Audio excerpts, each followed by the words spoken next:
Hello everyone, I'm Dr. Rao. Welcome to my YouTube channel Mathematics by Dr. N. Rao.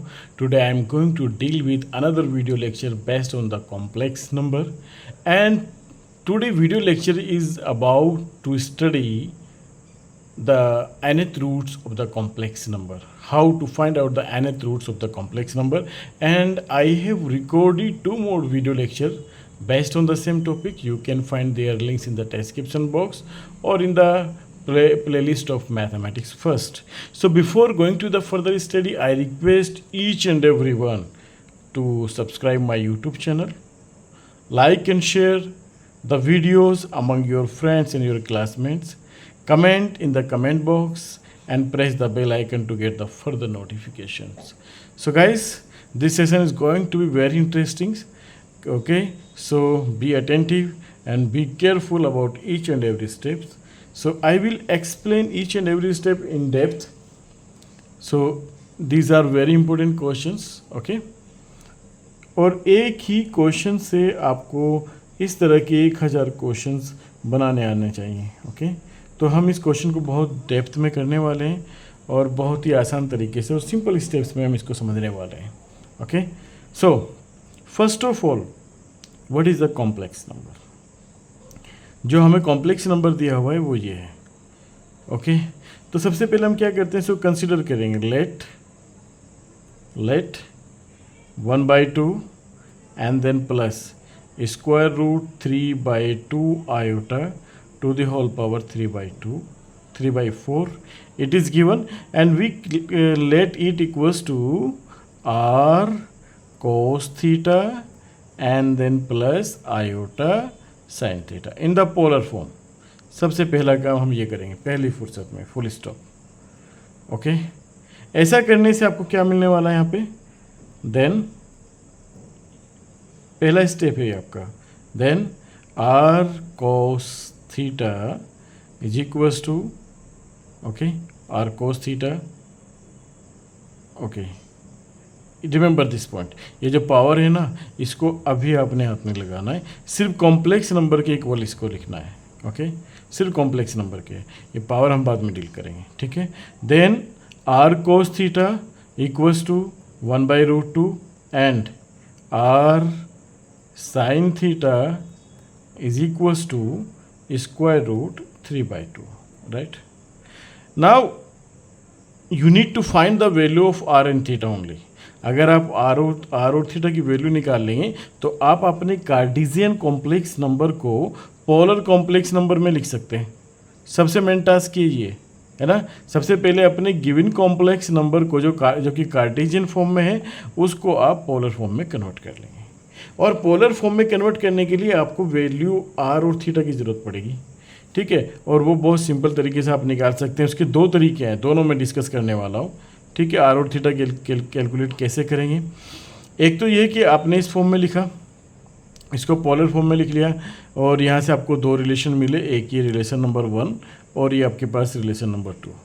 Okay, तो आप यहाँ से are की value निकालने के लिए क्या करेंगे, स्क्वायरिंग रिलेशन नंबर 1 का स्क्वायर करेंगे, देन 2 का स्क्वायर करेंगे और दोनों को जोड़ देंगे.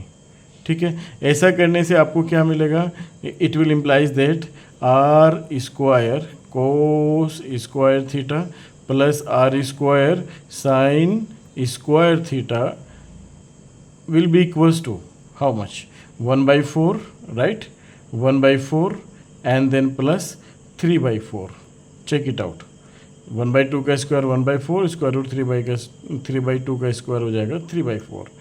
so it will imply that r square, when you will take the common r square, so you will get cos square theta and then plus sin square theta, right, which is equals to 1. So what about this value? The value is this one. So you will get r square is equals to 1, and from here you will get the value of r as 1. Okay, although you will get plus minus 1, but r is the magnitude. Okay, r is the distance. Okay, or distance of the Cartesian number from origin. तो distance को कभी हम negative consider नहीं करते, उसका negative ignore करके चलते हैं. ठीक है, it is always positive. So r equals to 1, And you to find out the value of theta, you can do simply the relation secant divided by relation number 1. Okay, this will implies that, ऐसा करने से आपको क्या मिलेगा, this will implies that r sin theta whole divided by r cos theta, and which is equals to, come on, square root 3 by 2 and 1 by 2. So it is cancelled out and you will get square root 3, and this implies that tan theta is equals to square root 3, right? Very simple. And from here you will get the value of, what about the value of square root 3 in tan? So it is 4 tan pi by 3. Okay, so for tan pi by 3 you will get theta is equals to pi by 3. सो यहाँ से देखो आपने theta की value भी निकाल ली और are की value भी निकाल ली.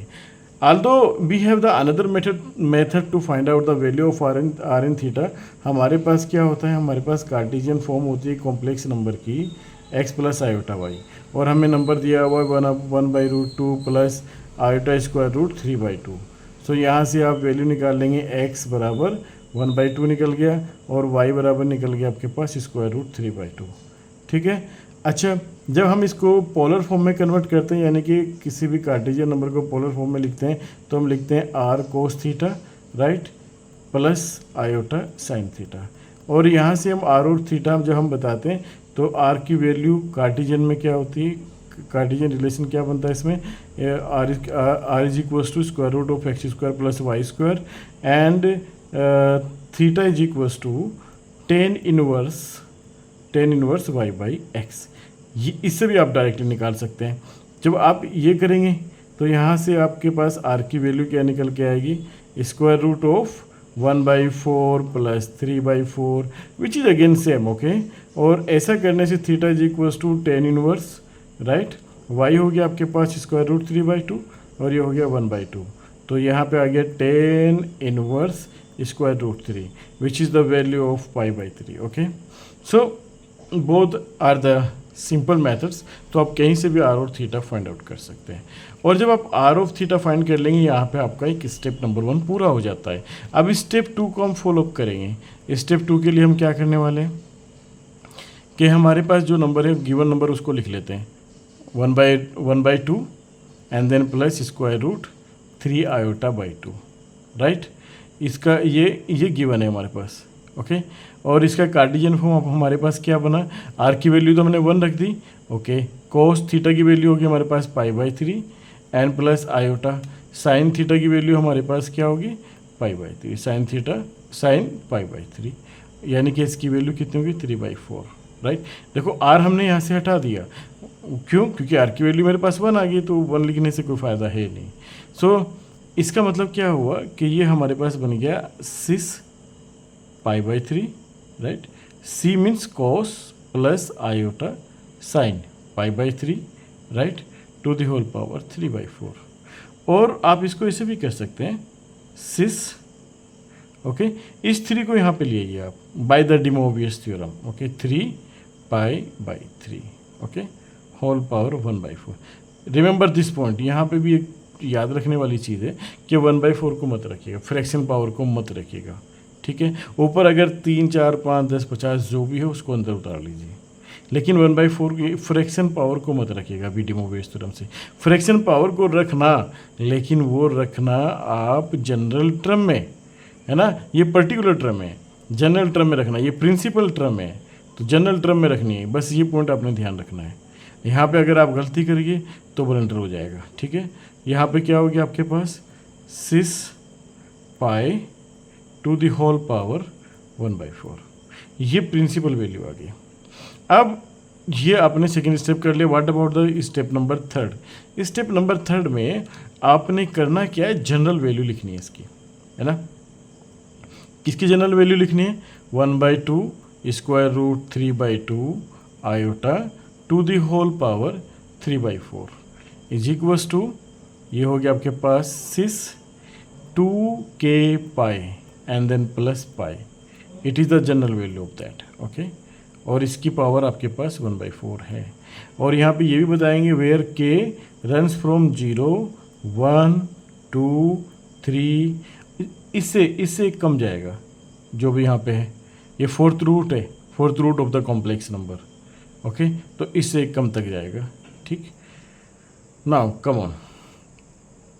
सो on simplification you can also write it as 2k + 1, right, pi और by 4, पाई/4।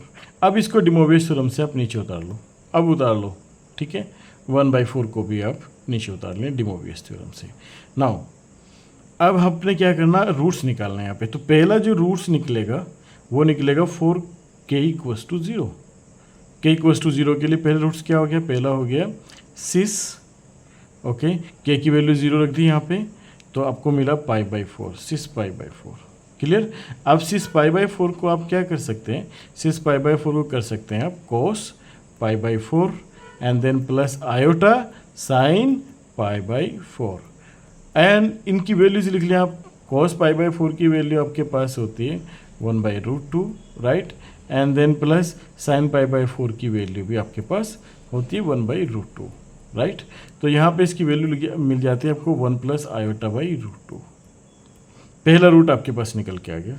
Now what about the second root. Second root आपको जो मिलेगा वो k की वैल्यू 1 के लिए मिलेगा। अब k की वैल्यू 1 के लिए आपको सेकंड रूट मिलेगा, यानी कि 6। k की वैल्यू यहाँ पे 1 रखिए तो ये हो गया 3 पाई/4। और 3 पाई/4 आपका सेकंड क्वाड्रेंट में मिलेगा। सेकंड क्वाड्रेंट में मिलेगा तो सेकंड क्वाड्रेंट की वैल्यू को आप लिख सकते हैं पाई - पाई/4, पाई - पाई/4। और रिमेंबर सेकंड क्वाड्रेंट में सिर्फ साइन प्लस होता है, बाकी सब माइनस होता है। ओके, यानी कि आप क्या करेंगे, इसको लिखेंगे cos, ये आप लिखेंगे -cos पाई/4, राइट, क्योंकि cos pi - pi second quadrant में आप इसको लिखेंगे -cos pi and then plus iota, sine जो है ना वो प्लस ही रहता है, प्लस साइन पाई/4। ये यहाँ पे मेन पॉइंट है ना। देखो इस वजह से कॉम्प्लेक्स नंबर डिफरेंट हुआ, बस यहाँ पे cos माइनस में हो गया, क्योंकि जब आप पाई/4 की बात कर रहे थे सिंपल, तो आप फर्स्ट क्वाड्रेंट में सब प्लस होता है। जब आप 3 पाई/4 की बात कर रहे हैं तो 3 पाई/4 आप सेकंड क्वाड्रेंट में चले जाते हैं। सेकंड क्वाड्रेंट में cos निगेटिव होता है, ठीक है, और 3 पाई/4 को आप पाई - पाई/4 लिख सकते हैं। और cos पाई - पाई/4 यानी कि cos पाई - थीटा जो होता है माइनस cos थीटा होता है, साइन पाई - थीटा जो होता है साइन थीटा होता है। Understand this point. ओके, तो अब इसकी वैल्यू लिख लीजिए -1/√2, देखो है ना, and then plus iota sine pi की वैल्यू होती है 1/√2। तो ऐसा करने से आपको मिल जाता है -1 + आयोटा/√2। ये आपके पास दूसरा कॉम्प्लेक्स नंबर आ गया। बहुत आसान मैथोलॉजी है, कुछ भी मुश्किल नहीं है। अगर कुछ मुश्किल है तो वो है आपका समझना, है ना। अगर आपने इसको थोड़ा अटेंटिव माइंड से नहीं किया, है ना, तो फिर आपका समझना मुश्किल हो जाएगा। नहीं तो बहुत ही सिंपल चीज़ है। अब आप चलते हैं 4k = 2। देखिए इसमें जनरल टर्म में k की वैल्यू ऑफ 2 रख दो यहाँ पे, तो ये हो जाएगा 2 दूनी 4 और प्लस 5 पाई/4। तो यहाँ पे हो गया 6 5 पाई/4, राइट। अब 5 पाई/4 आपका चला जाता है थर्ड क्वाड्रेंट में। फिर से मैं यहाँ पे क्वाड्रेंट बना देता हूँ। ये आपके पास फर्स्ट है, ये सेकंड क्वाड्रेंट है, यहाँ पे थर्ड क्वाड्रेंट है, ये फोर्थ क्वाड्रेंट है। इसमें ऑल प्लस होते हैं, राइट, इसमें साइन प्लस होता है, इसमें 10 प्लस होता है, और इसमें 10 प्लस होता है, और इसमें cos प्लस होता है। एक और चीज़, इसमें सब प्लस होता है, इसमें साइन और साइन का इन्वर्स टिग्नोमेट्रिक रेशियो कोसेक वो प्लस होता है।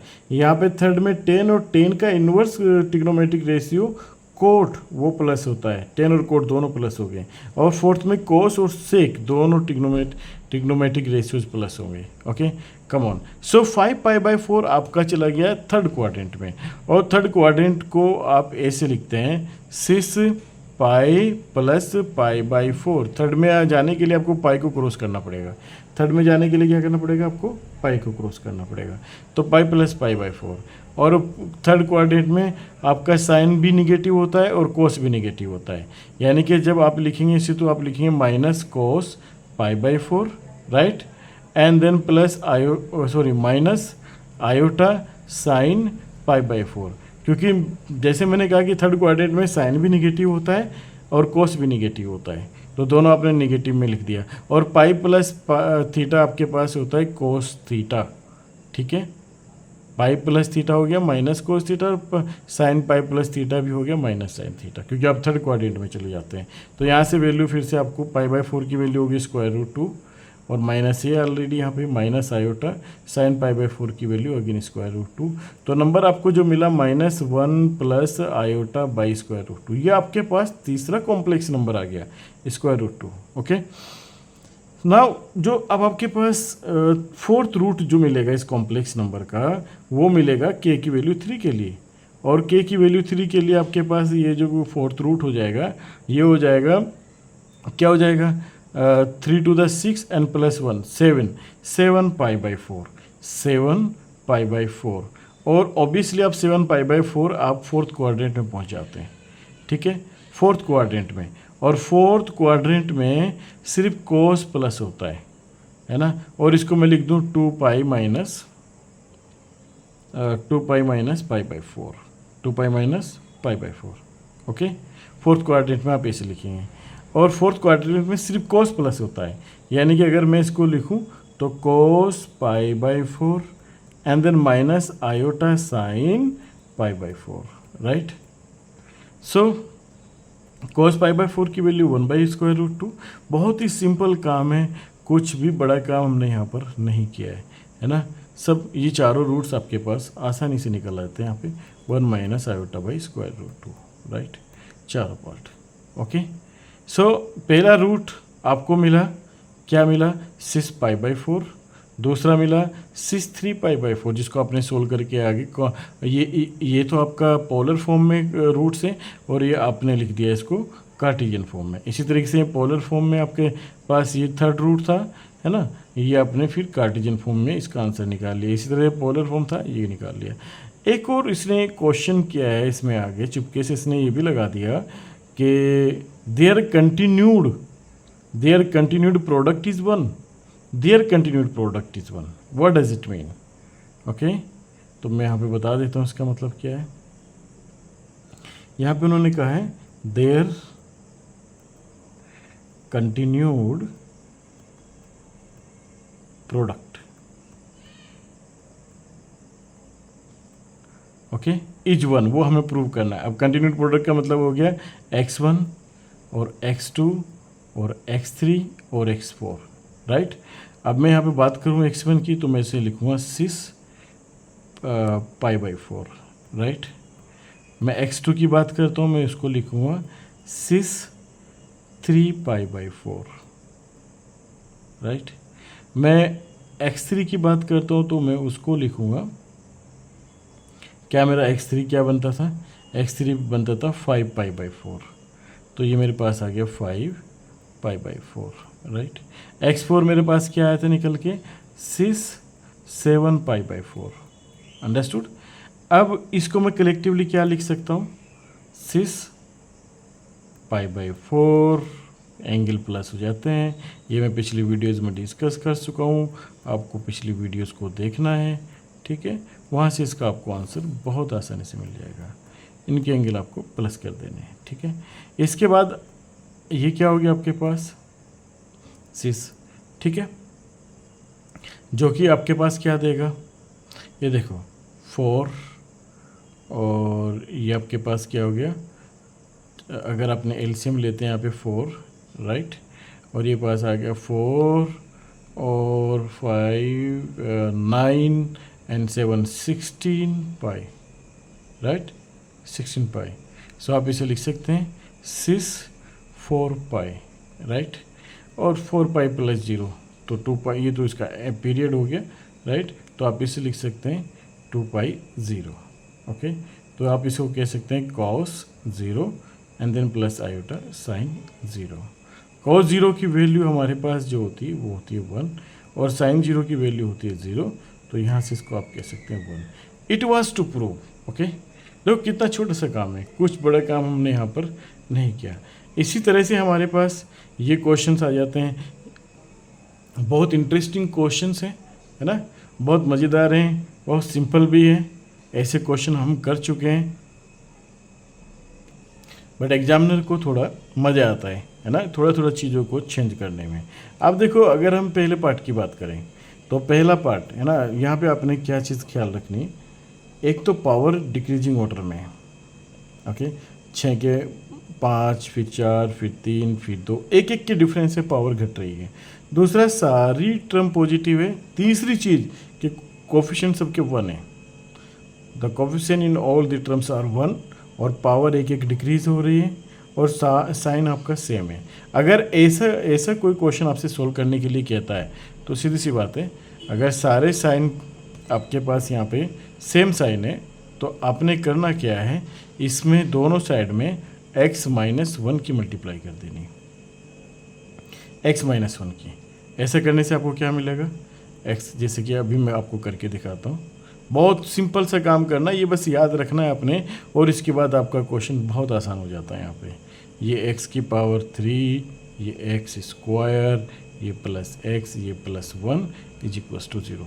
ऐसा करने से जब आप x की मल्टीप्लाई करेंगे यहाँ पे हर एक टर्म में, तो आपके पास क्या, देखो मैं सोल्यूशन कर रहा हूँ साथ साथ में यहाँ पे, है ना, पार्ट 1 का सोल्यूशन इज गोइंग ऑन। मैं यहाँ पे फिर भी लिख देता हूँ 1 सोल्यूशन, ओके, सोल्यूशन 1, पार्ट 1 का सोल्यूशन।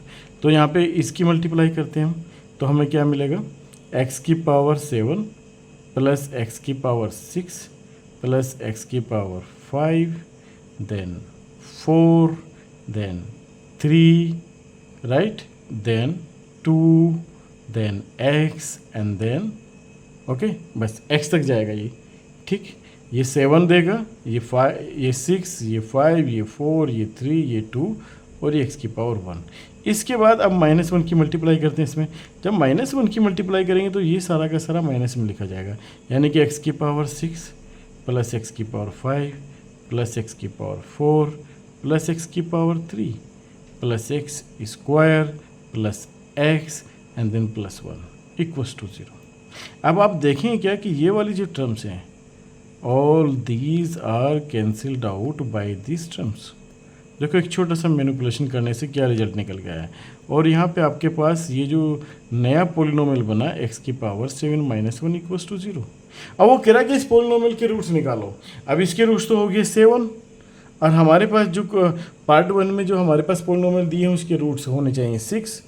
तो एक रूट बढ़ गया इस फैक्टर की वजह से जो हमने अलग से मल्टीप्लाई किया, और इस फैक्टर का जो एक रूट है वो है x = 1, यानी कि ये जो रूट आएगा ना, ये हमारे सॉल्यूशन का पार्ट नहीं होगा, हम इसको इग्नोर करेंगे।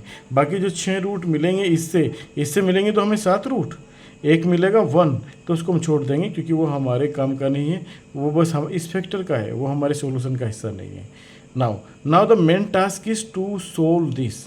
इसका सोल्व करने का मतलब है कि हमें क्या करना है, x की पावर 7 = 1 और x = 1 to the power 1/7, यानी कि इसके 7th रूट्स ऑफ यूनिटी निकालने हैं हमें। 7th रूट्स ऑफ यूनिटी का क्वेश्चन बन जाता है अभी। अब 7th रूट्स ऑफ यूनिटी मैंने अपने पहले क्वेश्चंस में निकाले हुए हैं। क्वेश्चन नंबर 1 में मैंने इसको सोल्व किया हुआ है, find the 7th roots of unity. Okay, so video 1 में जाइए वापस से आप, video 1, okay, nth roots of the unity या nth root of the complex number, उसका पहला वीडियो आपको मिलेगा जिसका लिंक आपको डिस्क्रिप्शन बॉक्स में मिल जाएगा। वहाँ से आप ये सारी सातों के सातों वैल्यूज़ निकाल सकते हैं very easily. Okay, I hope you will do this question, okay, with the help of the video 1। अब जैसे मैं सेकंड पार्ट की बात करता हूँ, ओके, सेकंड पार्ट। अब सेकंड पार्ट में क्या करना है, इसमें भी एक छोटा सा क्लू है। सेकंड पार्ट क्या है आपके पास, फिर से वो चीज़ है, एक एक पावर कम हो रही है, ठीक है, 4 3 2 1 0। उसके बाद फिर साइन अल्टरनेट चल रहा है, ये डिफरेंस है, इस बार साइन अल्टरनेट चल रहा है, ठीक है, और कोफिशिएंट 1 है। अगर इस तरह की सिचुएशन मिले कि कोफिशिएंट तो 1 है, पावर एक एक करके डिक्रीज़ हो रही है, इस बार साइन अल्टरनेट है, तो हम क्या करेंगे, हम x + 1 से मल्टीप्लाई करेंगे। इस बार x + 1 से मल्टीप्लाई करेंगे किसमें, x की पावर 4 माइनस x की power 3 plus x square minus x and then plus 1 = 0। अब इसको सब सिंप्लीफाई करेंगे, x की मल्टीप्लाई कर दो, चलो x की पावर 5 माइनस x की पावर 4 प्लस x की power 3 minus x square plus x। अब +1 की मल्टीप्लाई कर देते हैं यहाँ पे, x की पावर 4 माइनस x की power 3 plus x square minus x plus 1 equals to 0। तो ये मल्टीप्लाई करके आपको ये मिल जाता है। इससे क्या होगा, ये फैक्टर गया, इससे ये गया, इससे ये फैक्टर कट गया, इससे ये फैक्टर कट गया, आपके पास बचा क्या, x to the power 5 plus 1 equals to 0। इसका मतलब वो आपसे ये कह रहा है कि इसको सोल्व करो, इसके रूट्स निकालो, यानी कि वो आपसे कह रहा है कि x to the power 5 equals to -1 के रूट्स निकालो, या फिर x equals to -1 to the power 1/5। ये -1 मेरा एक कॉम्प्लेक्स नंबर होगा, ठीक है, हालांकि ये प्योरली रियल नंबर है, ठीक है। सो -1 की पावर 1/5 यानी कि इसके 5th रूट्स ऑफ -1 निकालने हैं, 5th रूट्स ऑफ -1। ये भी मैं कर चुका हूँ, आप जब सेकंड वीडियो देखेंगे उसे -1 टू दी पावर 1/6 6 रूट्स वहाँ पे कैलकुलेट करे हैं मैंने, तो वैसे ही उसी डायरेक्शन में ये करना है। ओके, अब यहाँ पे सवाल ये उठेगा कि आपके पास इसके तो 5 रूट हैं, लेकिन आपके पास 4 होंगे, एक रूट इसका जो आएगा वो -1 आएगा, और x + 1 जो -1 है ना वो इसका रूट होगा, ठीक है। तो ये फैक्टर हमने एक्स्ट्रा मल्टीप्लाई करा है, तो उस रूट को हमें अपने सॉल्यूशन में यानी कि अपने रूट्स में कंसिडर नहीं करना, उसको हटा के 4 रूट जो बनते हैं ना वो इसके आंसर्स हो जाते हैं, ठीक है। तो दूसरे में ये हिंट मैंने आपको दिया है, ऐसे करना है, x equals to -1 to the power 1/5। चलो अब हम बात करते हैं थर्ड पार्ट की, पार्ट नंबर 3। फिर भी अगर आपको ये चीज़ इनका सॉल्यूशन चाहिए तो आप मेरे को कमेंट बॉक्स में कमेंट करके इसका सॉल्यूशन मांग सकते हैं, ताकि मैं एक नई वीडियो में इसका सॉल्यूशन आपको प्रॉपर दे दूँ, ठीक है, डोंट वरी अबाउट दैट। तो पार्ट 3 में आप देखिए, इस बार पावर्स उस तरीके से नहीं है कि एक एक करके जा रही है, कम हो रही है, ऐसा कुछ भी नहीं है, ठीक है। इस बार हाँ, 2 चीज़ें तो साइन सेम है और सारे वेरिएबल का जो कोफिशिएंट है वो 1 है, ये 2 चीज़ सेम है, लेकिन पावर एक कम नहीं हो रही। लेकिन एक इसमें हिंट है, एक हिंट ये है कि अगर आप एक यहाँ से इन दो फैक्टर से कुछ कॉमन लेंगे, इन 2 फैक्टर से कुछ कॉमन लेंगे, तो जो बचेगा वो सेम सा बचेगा। जैसे आपने इससे कॉमन लिया x टू द पावर 4, तो बचा क्या है यहाँ पे, x to the power 3 plus 1।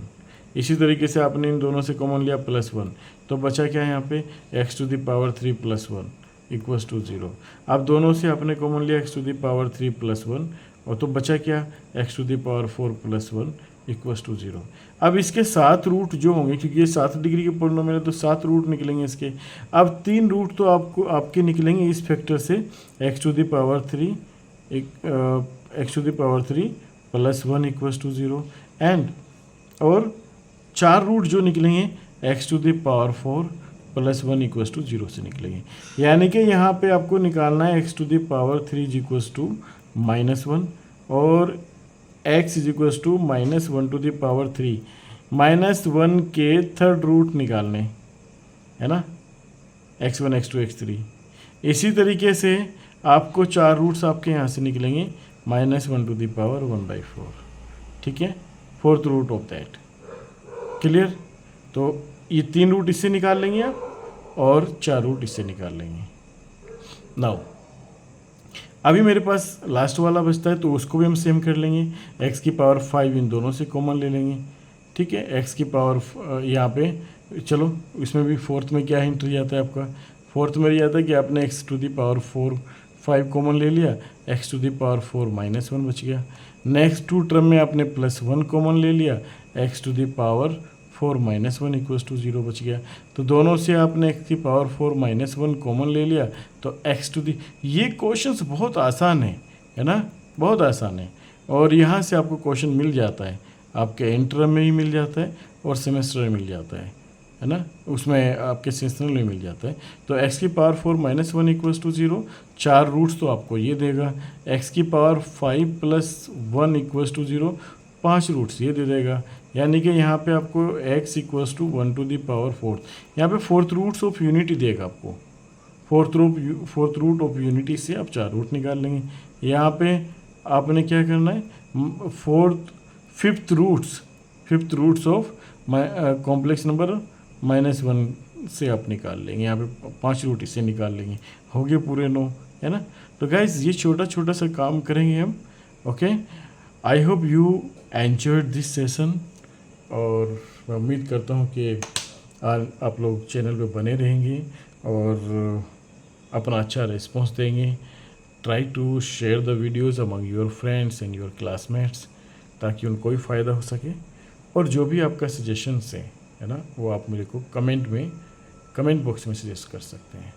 Thanks for watching the videos, see you in the next video, thank you very much.